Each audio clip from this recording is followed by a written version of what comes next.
Assalamualaikum warahmatullahi wabarakatuh. Saya Afifa dan rekan-rekan saya yaitu Muhammad Farel Daifa dan Raihan Guyapia Fania akan mempresentasikan terkait laporan analisis UAS mengenai strategi pemasaran digital dan inovasi berbasis teknologi pada perusahaan Something. Something merupakan merek kecantikan lokal di Indonesia yang didirikan oleh Irene Ursula pada tahun 2019 di bawah PT Royal Pesona Indonesia. Diferensiasi awalnya terletak pada kualitas bahan, formulasi standar tinggi, harga terjangkau, dan distribusi digital yang agresif. Narasi Be You Be Something menghubungkan produk dengan kepercayaan diri dan ekspresi diri.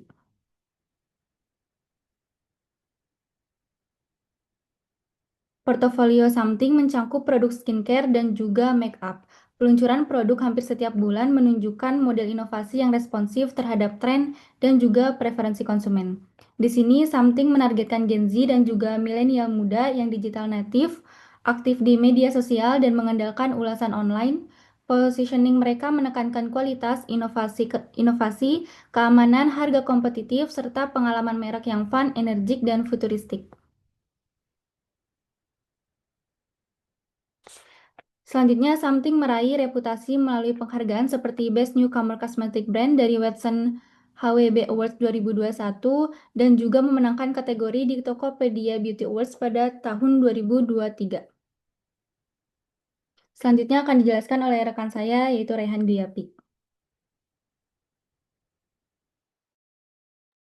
Selanjutnya kita masuk pada analisis strategi pemasaran digital, yaitu New Wave Marketing dari brand ke karakter dan co-creation.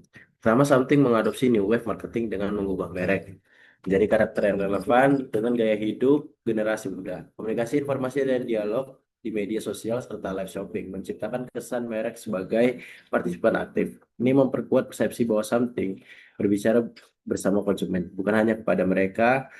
Namun, pendekatan co-creation melibatkan konsumen dan kreator melalui user generation content, kolaborasi influencer, dan komunitas beautypreneur. Konsumen merasa memiliki merek, dan kreator berperan sebagai co-producer nilai, namun co-creation Something masih dominan pada promosi dan distribusi, belum sepenuhnya insight driven untuk inovasi dan produk. Selanjutnya, selanjutnya kita masuk kepada evolusi pemasaran. Omnichannel dan meta-channel, di mana strategi Something beradaptasi dengan evolusi pemasaran digital dari multi-channel ke omnichannel dan menuju ke meta-channel. Mereka mengkoordinasikan media sosial, marketplace, dan live shopping dalam ekosistem pemasaran yang kohesif. Pada omnichannel, integrasi kanal digital untuk pengalaman yang mulus. Pada meta-channel, batas kanal komunikasi dan transaksi agak kabur, seperti di TikTok. Pendekatan meta-channel Something memperpendek customer journey, mengkomprehensif awareness, consideration, dan conversation dalam satu pengalaman instan. Live shopping adalah contoh konkret, memungkinkan konsumen mendapatkan informasi, membangun kepercayaan, dan membeli dalam satu sesi. Ini memberikan keunggulan kompetitif dalam kecepatan dan efektivitas konversi. Selanjutnya kita masuk pada Big Data dan AI dalam pemasaran, di mana pemanfaatan Big Data itu Something memanfaatkan Big Data dari e-commerce dan media sosial untuk memahami perilaku konsumen, mengantisipasi tren, dan mengambil keputusan berbasis data. Data penjualan, performa kampanye, ulasan, dan metrik live shopping digunakan untuk evaluasi cepat dan penyesuaian strategi. Namun, pemanfaatan data masih dominan pada analisis deskriptif. Dengan personalisasi umum, prediksi tren bersifat reaktif. Ketergantungan pada data pihak ketiga membatasi pandangan holistik. Something perlu mengembangkan analitik yang lebih strategis untuk personalisasi, mendalam, dan prediksi proaktif. Di mana AI in marketing yang mereka gunakan itu mendukung pemasaran Something secara empiris melalui algoritma platform media sosial dan marketplace. Mengoptimalkan konten dan iklan, namun Something masih pada tahap AI assisted marketing, belum AI driven. Tantangan meliputi etika data, privasi, dan tata kelola itu masih menjadi tantangan utama. Pengembangan kapabilitas AI yang lebih canggih akan meningkatkan personalisasi dan efektivitas pada pemasaran. Selanjutnya, kita masuk kepada fokus pelanggan, yaitu ada empati, pengalaman, dan loyalitas, di mana Something menunjukkan fokus kuat pada pelanggan dan mengedepankan empati, pengalaman, dan loyalitas. Empati dimulai dari pemahaman kebutuhan konsumen, komunikasi transparan tentang produk, dan edukasi. Pengalaman pelanggan tercermin dalam perjalanan digital yang dirancang melalui media sosial, marketplace, dan live shopping. Live shopping memperkaya pengalaman dengan interaksi dua arah dan demonstrasi produk langsung, menciptakan keterlibatan emosi. Loyalitas dibangun melalui kualitas produk, harga kompetitif, dan keterlibatan komunitas. Program komunitas dan interaksi media sosial menciptakan kedekatan, mendorong pembelian ulang, dan membentuk loyalitas emosional. Untuk kematangan lebih tinggi, something perlu mempersonalisasikan data dan teknologi.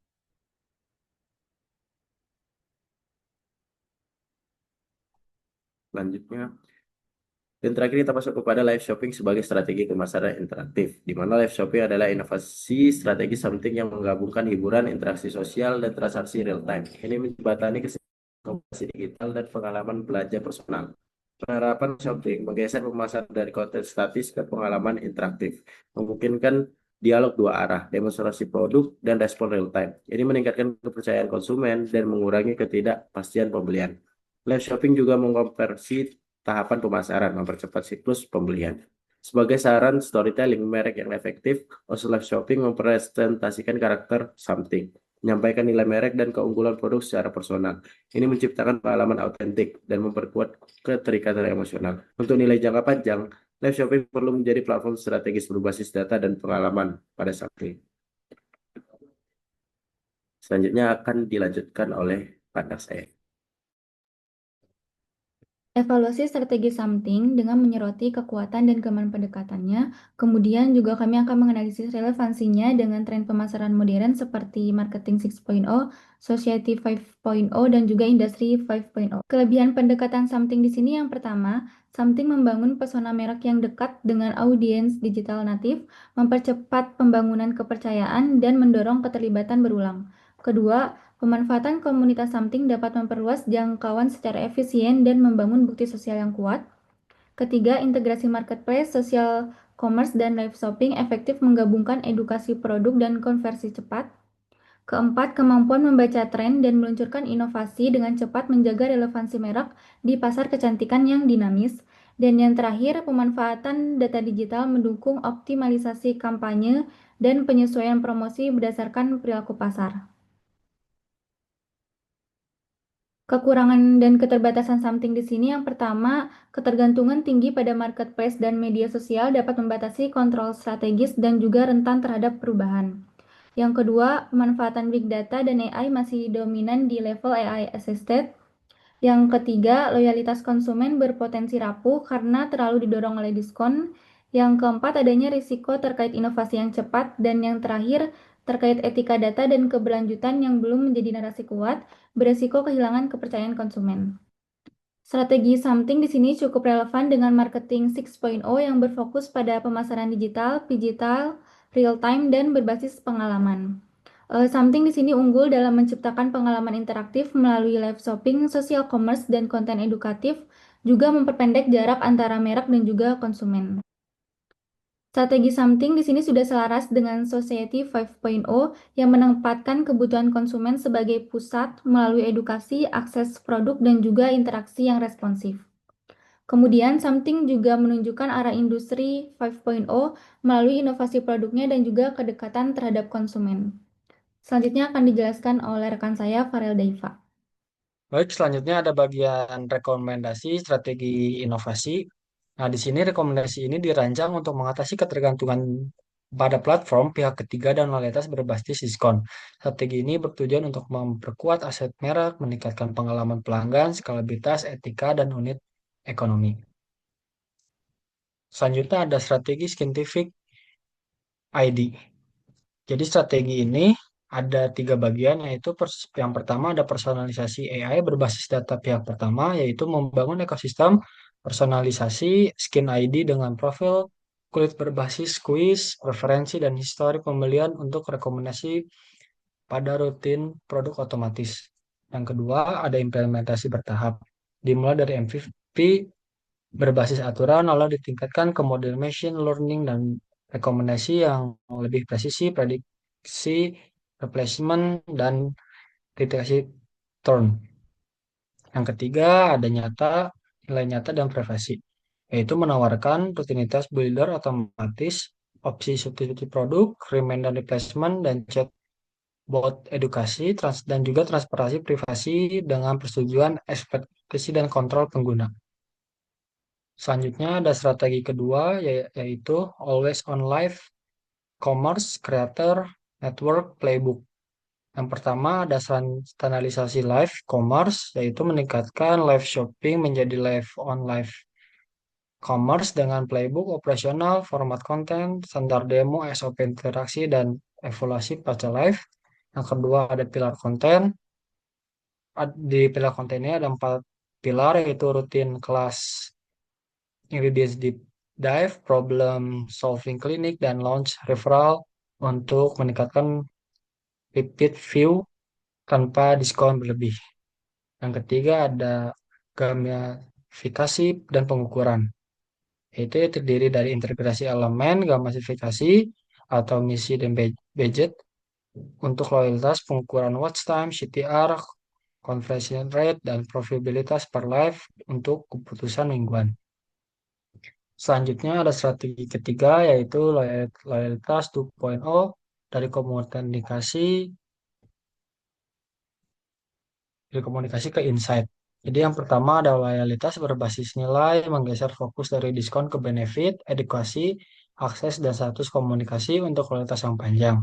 Yang kedua ada membership bertingkat, yaitu membership berdasarkan kontribusi review, UCG, participative class skin, journey milestone, aktivitas early trial, dan juga program beta panel.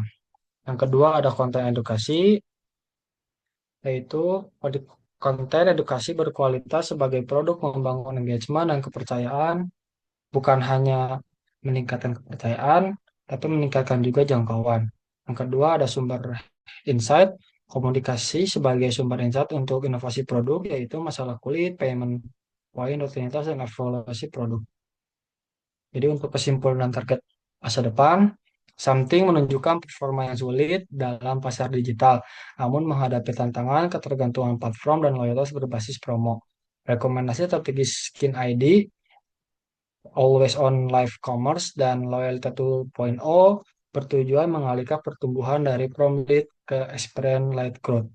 Target 12 bulan meliputi peningkatan repeat purchase 15-25%, adopsi Skin ID lebih dari 20%, kenaikan CVR live sekitar 10-20%, NPS stabil atau naik, dan efisiensi akuisisi CAC turun 5-10%. Implementasi ini bertahap dengan disiplin eksperimen dan akan memastikan pertumbuhan berkelanjutan dan profitabilitas jangka panjang. Mungkin sekian presentasi dari kelompok kami. Mohon maaf bila ada kesalahan. Wassalamualaikum warahmatullahi wabarakatuh.